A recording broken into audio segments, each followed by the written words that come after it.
तो 2024 की इस दिवाली की मेरी दूसरी रेसिपी है रोस्टेड पोहा नमकीन एंड चॉकलेट बर्फ़ी। ये नमकीन कोई भी डायबिटिक पेशेंट या कोलेस्ट्रॉल हो या बाईपास कराया हो, कोई भी आराम से इसको खा सकता है। और ये बर्फ़ी जितनी शाइन कर रही है, डिलीशियस दिख रही है, उतनी ही खाने में डिलीशियस है। तो बहुत ही कम इंग्रेडिएंट्स में दोनों चीज़ें बनने वाली है। तो आपको वीडियो एंड तक देखना है। और आज काली चौदस है तो आप आराम से बना सकते हो, वैसे भी आपके पास कोई काम नहीं। तो चलो बनाते हैं दोनों dishes. Hello and welcome to the my channel Dawat. Parul की दावत में आप सबका स्वागत है। हमने पिछले एपिसोड में बनाई एक स्वीट एंड एक नमकीन, तो आज भी हम बनाने वाले हैं एक स्वीट एंड नमकीन। तो चलिए बनाते हैं पारुल के साथ, पारुल के किचन में दिवाली की स्पेशल मिठाई एंड नमकीन। तो उसके लिए हमें चाहिए 500 gram milk, 60 gram milk powder, 15 gram cocoa powder, condense milk, हल्दी पाउडर, आमचूर पाउडर,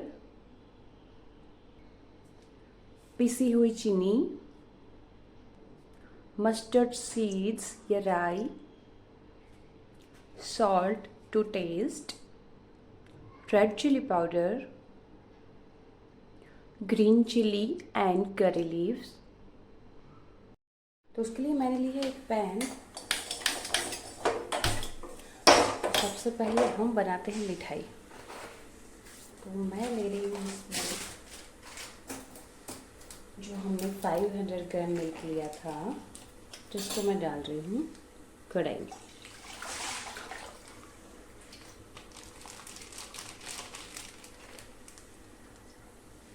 इसको नीचे चिपकने नहीं देना है, और जैसे एक उबाल आता है तब तक हम वेट करेंगे और हिलाते रहेंगे एटलीस्ट। आप चाहे तो रेडीमेड खोया यानी मावा भी ले सकते हो, लेकिन मुझे फ्रेश चाहिए। मैं नहीं चाहती कि रेडीमेड में फिर से कुछ ना कुछ आएगा। बेटर है कि अनहेल्दी हो, इससे मैंने खुद ही बना रही हूँ। क्योंकि मैंने कल भी आपको बोला था, जैसे कि मैं अगले एपिसोड में भी, कि मैं घर में थोड़ी थोड़ी अलग अलग सारी मिठाइयाँ बनाना चाहती हूँ। तो मैं खुद ही प्रिपेयर कर रही हूँ सब। तो मिल्क में उबाल आ गया है। इस स्टेज पे हम धीरे धीरे धीरे डालते जाएंगे मिल्क पाउडर।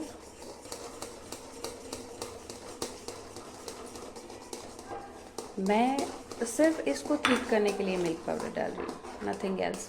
तो आप चाहते हो तो कुछ और भी डाल सकते हो, लाइक ये खोया भी डायरेक्ट ले सकते हो।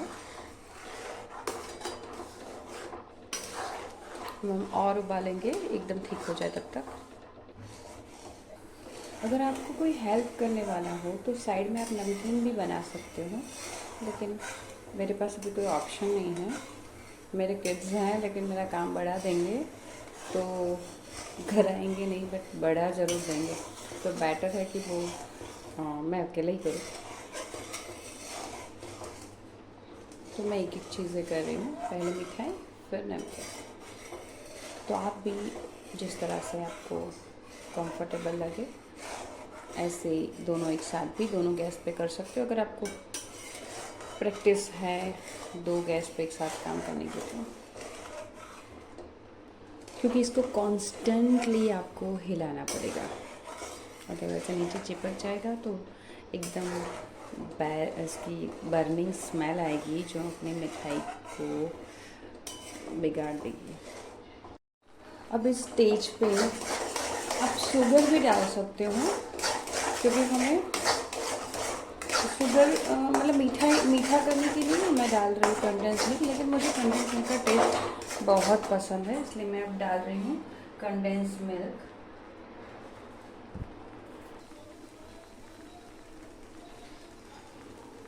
ये बहुत मीठा होता है, तो आप सोच समझ के डालना, अदरवाइज आप शुगर ही डाल सकते हो ना समझ में आए तो।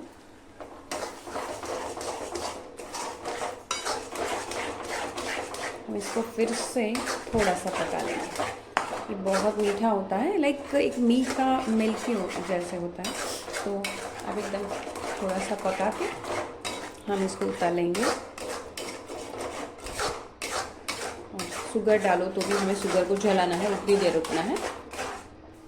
अब मैं कर देती हूँ गैस बंद और इसको मैं एक बाउल में ट्रांसफ़र कर लेती हूँ। अब मैं कर रही हूँ इसमें से हाफ ट्रांसफ़र इसमें।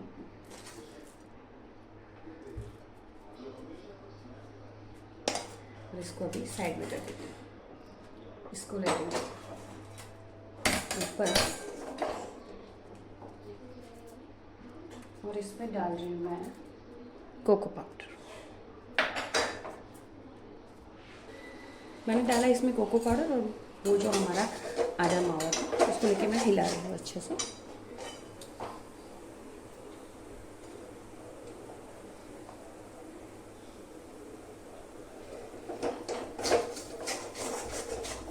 मेक श्योर कि जले नहीं। आपको ऐसा लगे तो आप 1 चम्मच घी डाल सकते हो। अभी तक मैंने घी का कहीं यूज़ किया ही नहीं है।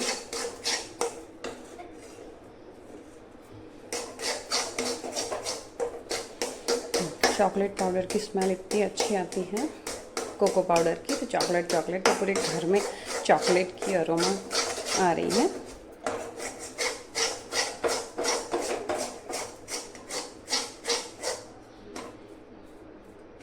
बस ये हो गया है, मैं गैस बंद कर रही हूँ। तो इस तरह से मैंने एक ग्रीस की हुई मेरा केक टिन था। आपके पास कुछ भी स्क्वायर हो, इस तरह से मेरे पास प्लेट है तो मैंने उसको ले लिया है। अब हम इसको कुछ भी फ्लैट स्पून जैसा लेके उसको ऐसे कर देंगे। ज़्यादा मावा नहीं है तो हम ज़्यादा जगह पे करेंगे तो वो पतला हो जाएगा, तो हमें मिठाई थोड़ी थिक ही रखनी है।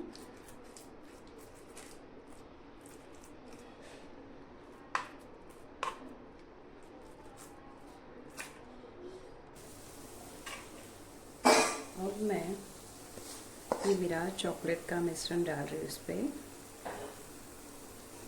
कोको पाउडर है वो ऑलरेडी थोड़ा बीटर होता है। हमारा जो मावा था मैंने कंडेंस मिल्क डाल के उसको स्वीट किया था, लेकिन फिर भी अगर आपको लगता है कि कोको पाउडर तो बीटर होता ही है, आप उस स्टेज पे 2 चम्मच मिल्क और 2 चम्मच शुगर डाल के उसकी कंसिस्टेंसी मेंटेन कर सकते हो। मैं इसको स्प्रेड करती हूँ। जो हमारी पूरे मिठाई पे मावे नीचे जो मावा की मिठाई है उस पर पूरा चॉकलेट का लेयर हो जाएगा। इस तरह से कर रही हूँ। ये हो गया है। मैं इसको फ्रीज़ में या फ्रीज़र में ऊपर रखो, फ्रीज़र में तो 5-7 मिनट में सेट हो जाएगा। नीचे के कंपार्टमेंट में रख रहे हो तो आप 15 to 20 मिनट्स रखना, ये सेट हो जाएगा। इसके लिए हमें चाहिए 500 ग्राम पतला पोहा, 1 बाउल पीनट, 1 बाउल दाड़िया, 7 to 8 कैश्यू, हल्दी पाउडर। तो अब हम नमकीन बना रहे हैं, तो मैंने ली है एक बड़ी सी कढ़ाई और ऑन कर दिया है गैस। जैसे ही कढ़ाई थोड़ी सी हल्की सी ये हो ही गई है तो हम डालेंगे अब ये 500 ग्राम पोहा, जिसको हम हल्के हाथों से सेकेंगे। मेक श्योर कि जले नहीं, हमें मीडियम फ्लेम पे ही इसको हिलाते जाना है। पता चलेगा आपको ये फूलेंगे तो।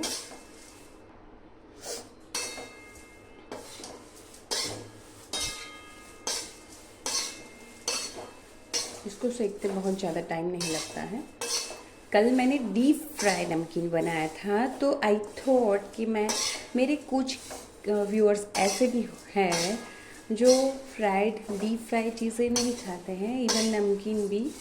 तो मैंने सबके लिए, शायद किसी को कोलेस्ट्रॉल हो या किसी को बाईपास किया हो तो ज़्यादा फ्राइड चीज़ें नहीं खा सकते, ऐसे गेस्ट भी आ सकते हैं, ऐसे घर में भी कोई मेंबर्स हो सकते हैं।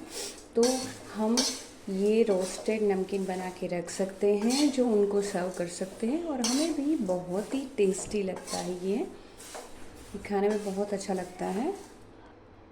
ये ट्रिक मुझे मैं ऑफिस में मुझे एक दीदी है, उन्होंने बताई थी कि अगर आप ऐसे ये पोहे लेते हो और अगर ये ऐसे टूट जाते हैं उसका मतलब है कि ये रोस्ट हो गए हैं। तो मैं उसी को फॉलो कर रही हूँ, क्योंकि उन्होंने मुझे पोहा के बहुत मतलब बताया था कि इसको किस तरह से सेकते हैं। अदरवाइज़ जब आप इसमें सारे इंग्रेडिएंट्स मिक्स करोगे तब ये टूट भी जाता है, बहुत ही सॉफ्ट रहते हैं। तो हमें बहुत ध्यान रखना पड़ता है सेकने के टाइम भी कि जले नहीं, और जब मिक्स करो तब भी, क्योंकि ये टूट जाएगा तो पता ही नहीं चलेगा कि ये क्या है।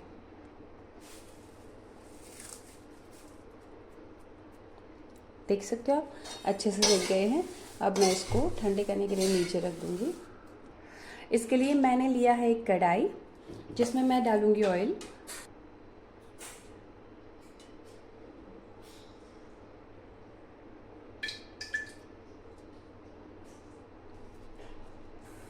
जैसे ही ऑयल हिट होगा हम आगे की प्रोसेस करेंगे। मैं डाल रही हूँ ऑयल,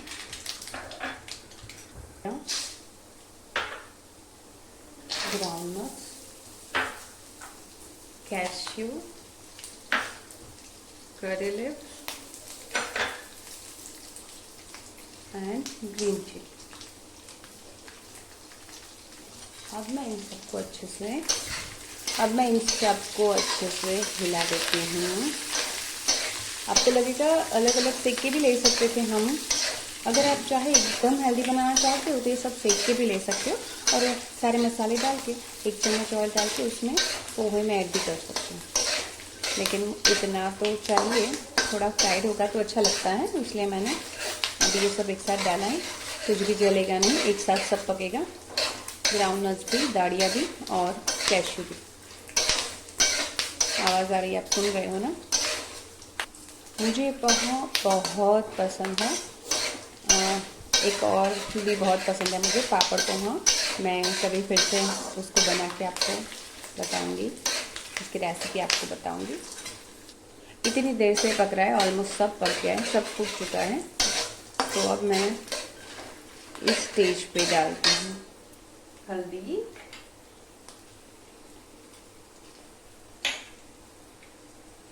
आमचूर पाउडर, इसको क्या हुआ, आमचूर powder, red chilli powder, salt और पिसी हुई चीनी। अब मैं डाल रही हूँ उसमें, तो थोड़ा सा हिला के 1 सेकेंड ही, मसाला जलाना नहीं है, तुरंत ही डाल दूँगी मैं पोहा। अब हमें बहुत ही सॉफ्ट हैंड से इसको मिक्स करना है।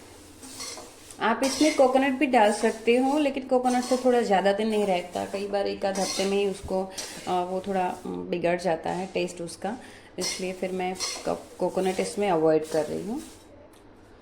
तो अब हम हमारी मिठाई को कट करेंगे।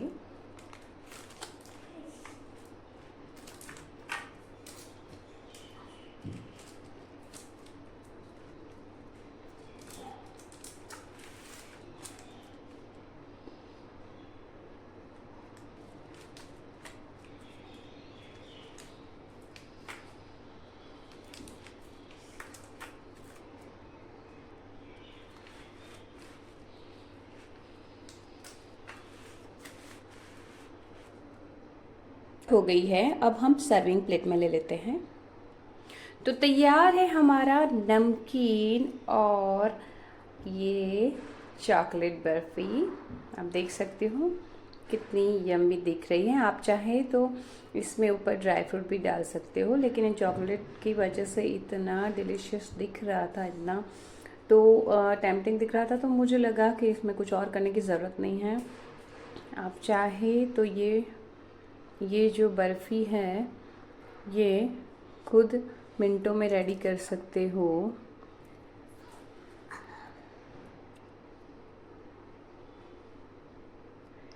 तो आप भी इस तरह से अपने घर में चॉकलेट बर्फ़ी बना सकते हो और अपने फैमिली को सर्व कर सकते हो। तो इसके लिए आपको मेरी चैनल को सब्सक्राइब करना पड़ेगा और रेसिपी को लाइक करना पड़ेगा, फुल एंड तक वीडियो वॉच करना पड़ेगा, शेयर भी करना पड़ेगा मेरे लिए। तो मिलते हैं नेक्स्ट एपिसोड में। तो तैयार है हमारी सेकंड स्वीट एंड सेकंड नमकीन। ये है चॉकलेट बर्फी रेडी, दूसरा है पातला पोहा नमकीन रेसिपी। आप भी इस तरह से नमकीन एंड मिठाई बना के अपनी फैमिली को सर्व कर सकते हो। तो आप सबको मेरी ओर से यानी कि पारुल चौहान की ओर से हैप्पी दिवाली। हैप्पी दिवाली।